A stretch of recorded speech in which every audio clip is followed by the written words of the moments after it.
Hello everyone, I am Betsy Gold and welcome back to my channel. Today we are going to talk about what happens when you have worked your background so good, it's so pretty that you don't want to create on it.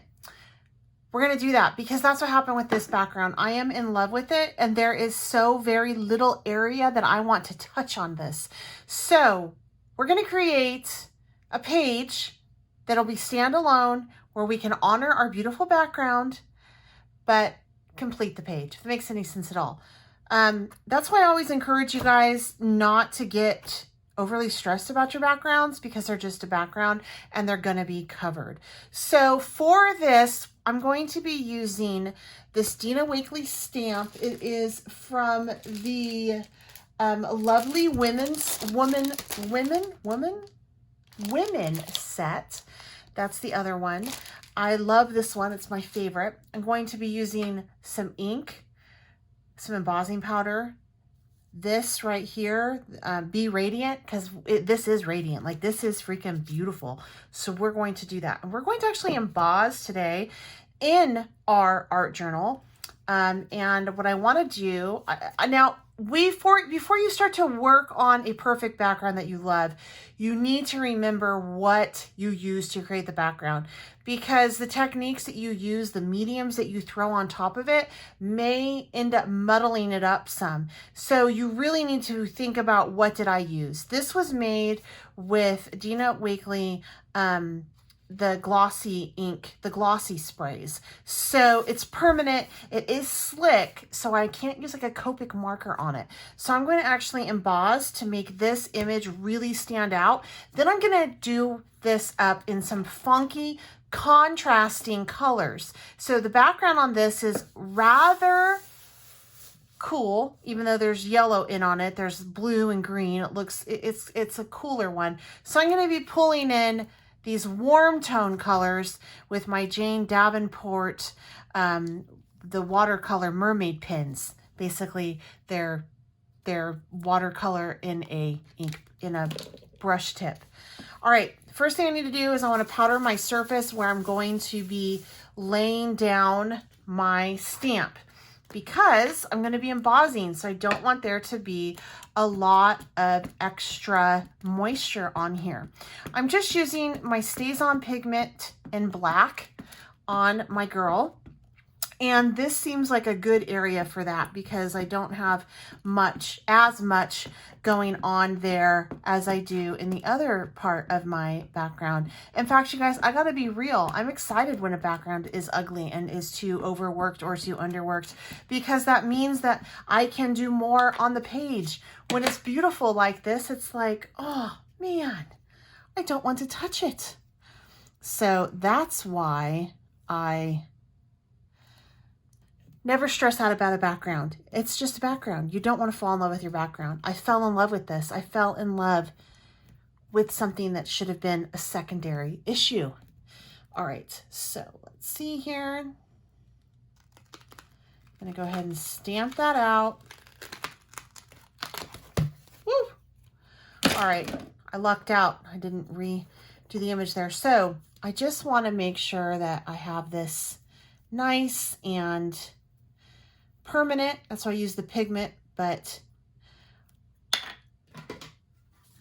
so let me take this embossing powder and I'm just going to lay it out like so. That's good. And then I'm going to take my heat gun and I'm going to set it. But before I set it, I do have some embossing powder up there that I want to get rid of.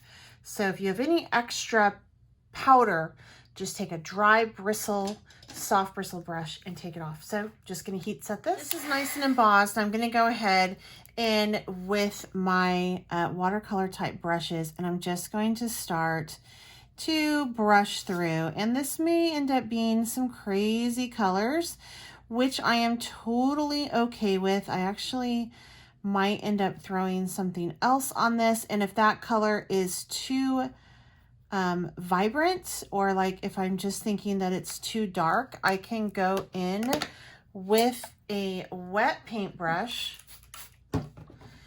and pull it through like so to give it more of that watercolor effect. But I'm using this medium because I can it applies nicely over this background that I created. So this one that I used was the Reef, so it's a brown.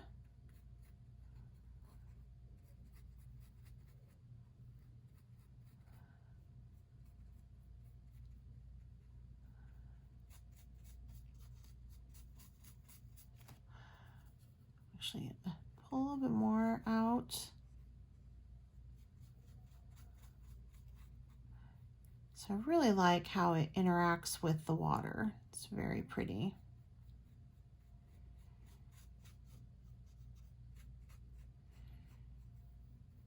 All right.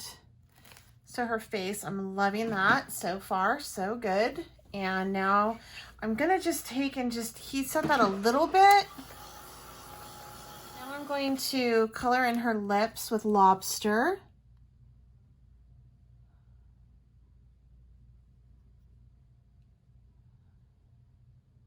And I'm going to use some of that in her hair as well. One thing that I do really like about embossing your image, if you're going to be coloring it in, is if you're sloppy like me, it allows the color to pool, and so it's harder to get outside of the line. It's not that it won't happen, but it's just kind of less likely that it's going to happen. It provides a nice line for your pin to move on. And then let me do her hair. So for her hair, I'm just going to start to just work through a couple different funky colors. So this one is, what is this? Pirate's Gold.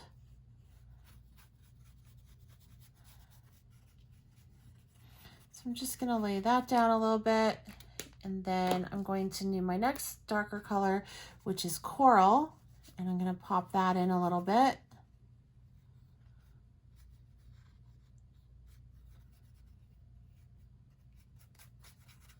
And my next color is going to be this beautiful Starfish.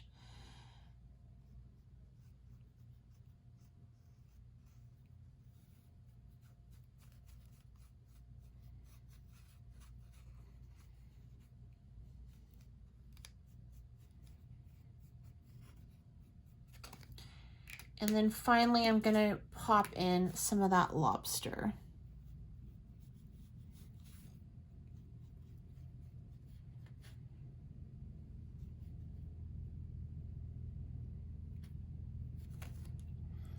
And then I'm gonna take my paintbrush, get it a little bit wet so I can pull it through. And it may end up being, you know, more red because that's, you know, the dominating color that I have down. But since I was mindful of the color family for her hair, even though it wasn't the same color, all came from the warm color family, it's going to just blend beautifully. I'm not going to get mud, which is what I wanted. And I kind of am digging on this.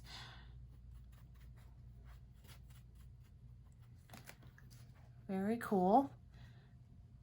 And she really pops on this page, you know? I'll just bring some of that down. Kind of want her hair to come down this way a little bit also, I think.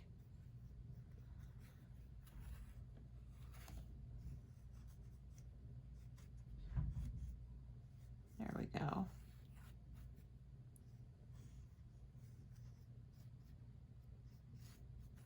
Ooh, love it. All right, let me heat set it. All right, so I just played with it a little bit. My next idea of what I was gonna do isn't gonna work because I'd have to get it wet some more. And as you can tell, even though after it's dry, if you wet it, it does react with the water. So what I wanted to do isn't gonna work, which is okay because I'm really kind of digging on this look right now. I actually wanna throw in like some more of that yellow and just really give it that fun abstract mixed media type feel to it. So cool. And then for her eye, I want to pop in, let's see, I thought this was, let's see what color this is, deep sea. So I'm just going to pop that in right there, just to give her a little bit definition right there on her eye. And then I can go ahead and just take a dab of water and lightly dab it in just to get it to move a little bit. And I think that she's done. So what I need to do now is I need to put the little sentiment on, and it's going to be Radiant, because this page is radiant. So I ended up using the Be Radiant, but I also found this. I am not afraid, I was born to do this, and it's a quote by Joan of Arc. And so I'm like, you know what? I really like to work in threes. So I would like to have these two up here, and then this one on the bottom. And I'm going to do, there's a couple different ways that you can adhere this tissue paper. One way is with a gel medium, and it acts as a glue and a sealant. But the problem is, if I were to use the gel medium over this image that I have just colored in, she would smear. So I am actually going to use my Mod Podge Gloss Spray, and what that's going to do is it's going to seal her in. Then I can go ahead and lay the image on. It'll glue it down, and I can lightly press it out and then do another seal. So this will cause her not to, the colors not to move. So she is sealed in there. Of course, it's moving right now because I loaded it with spray, but it looks really cool, and it wouldn't be like smearing like if I were to do with the gel medium. It's giving it that watercolor effect. So I'm going to do Be Radiant right down there, and the tissue paper is just going to literally absorb right into the page. And and then this one I got wet from, I put it in water. That was dumb, but that's okay. It'll still work. So I'm going to do this one kind of, yeah, I can do it about there. And then I was born to do this, and then I Am Not Afraid is going to go right up here. And then voila. And then once this dries, I'm going to hit it with my heat gun, and then I will spray it one more time, and it will be good to go. All right, you guys, I certainly hope that you enjoyed this video. If you did, please make sure that you give it a thumbs up. If you have any questions or comments, leave them down below.